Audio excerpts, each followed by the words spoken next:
പ്രശസ്തമായ സ്കോൾഫീൽഡ് ബൈബിളിൻ്റെ രചയിതാവായ C.I. സ്കോൾഫീൽഡ് മാനസാന്തരപ്പെടുന്നതിന് മുമ്പ് ഒരു കടുത്ത മദ്യപാനിയായിരുന്നു. ഉന്നത ജോലി തനിക്ക് ഉണ്ടായിരുന്നെങ്കിലും മദ്യപാനം സ്വഭാവം തന്നെ തകർത്ത് കളഞ്ഞു. എന്നാൽ യേശുവിനെ രക്ഷകനായി സ്വീകരിക്കുവാൻ അദ്ദേഹത്തിന് അവസരം ലഭിച്ചു. തൻ്റെ ജീവിതം മാറുവാനിടയായി. താൻ ഉപേക്ഷിച്ച പഴയ സ്വഭാവം വീണ്ടും തന്നെ പിന്തുടരുമോ എന്ന് അദ്ദേഹം ഭയപ്പെട്ടു. മാനസാന്തരത്തിൻ്റെ ആദ്യ നാളുകളിൽ ആ ചിന്ത തന്നെ വല്ലാതെ ഭയപ്പെടുത്തിയിരുന്നു.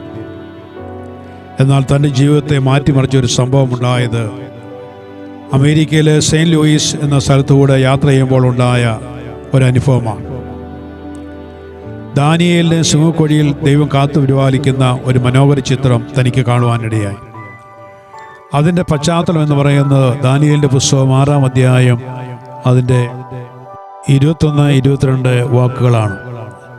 ദാനിയേൽ രാജാവിനോട്, രാജാവ് ദീർഘായുസ്സായിരിക്കട്ടെ, സിംഹങ്ങൾ എനിക്ക് കേടുവരുത്താതിരിക്കേണ്ടതിന് എൻ്റെ ദൈവം തൻ്റെ ദൂതനെ അയച്ച് അവയുടെ വായ അടച്ചു കളഞ്ഞു.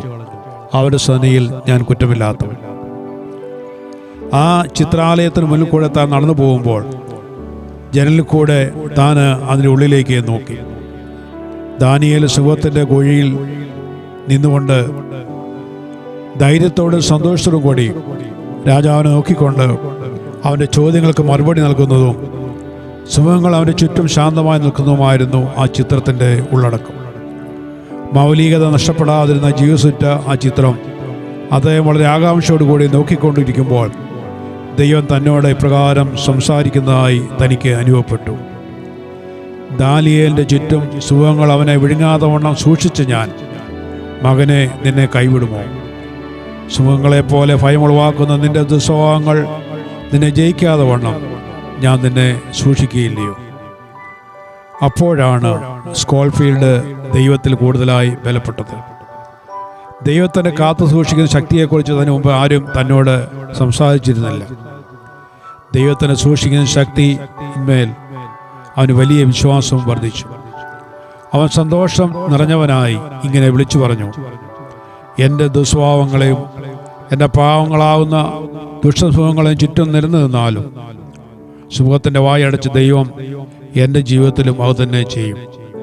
പ്രിയ ദൈവപൈതലേ, ദാനിയേലിൻ്റെ ദൈവം ഇന്നും നമുക്കായി ജീവിക്കുന്നു. അവൻ്റെ കാത്തുസൂക്ഷിക്കുന്ന ശക്തി ഇന്നും കുറഞ്ഞു പോയിട്ടില്ല. നിന്നെ അടിമപ്പെടുത്തുവാൻ വരുന്ന ദുസ്വഭാവങ്ങളിൽ നിന്നും, പാപം, ലോകം, ജഡം, സാത്താൻ എന്നിവയിൽ നിന്നും നമ്മെ പൂർണ്ണമായി രക്ഷിക്കുവാൻ സർവശക്തനായ ദൈവത്തിൻ്റെ ശക്തി മതിയായതത്രേ. നമ്മുടെ ആത്മീയ ജീവിതത്തിൻ്റെ വളർച്ചയെ തടസ്സപ്പെടുത്തുവാൻ പല ദുഷ്ടാത്മാക്കൾ ദിനംതോറും നമ്മോട് പോരാടിക്കൊണ്ടിരിക്കും. ഏറ്റുപറഞ്ഞ ഉപേക്ഷിച്ച പാവങ്ങൾ വീണ്ടും നമ്മെ ഭയപ്പെടുത്തുവാൻ ശ്രമിക്കുമ്പോൾ ഭയപ്പെടാതെ വിശ്വാസത്തോടെ ദൈവത്തിൻ്റെ അടുക്കിലേക്ക് ചെല്ലുക. ദൈവത്തിന് വൻകാര്യങ്ങൾ ചെയ്യുവാൻ പ്രതികൂലങ്ങൾ കൂടി കടന്നു പോകുന്ന ഭക്തന്മാരെ ആവശ്യമുണ്ട്. നമ്മുടെ ദൈവത്തിൻ്റെ കൈക്കീഴെ താണിരുന്നാൽ ദൈവം നമ്മെയും വലിയ കാര്യങ്ങൾക്കായിട്ട് ഉപയോഗിക്കും. നമ്മുടെ ആത്മീയ ജീവിതത്തിൽ നാം വളരെയേറെ പോരാട്ടങ്ങൾ അനുഭവിക്കേണ്ടി വരും.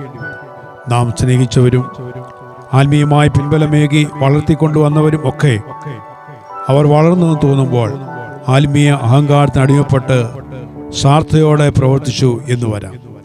എന്നാൽ ഇതിൻ്റെ എല്ലാം നടുവിൽ ദാനിയേലിനെ സിംഹക്കുഴിയിൽ കാത്തുപരിപാലിച്ച ദൈവം നമ്മെ ഒരു അത്ഭുത വിഷയമാക്കി തീർക്കും. കാരണം ദാനിയേലിൻ്റെ ദൈവം നമ്മുടെയും ദൈവമാണ്.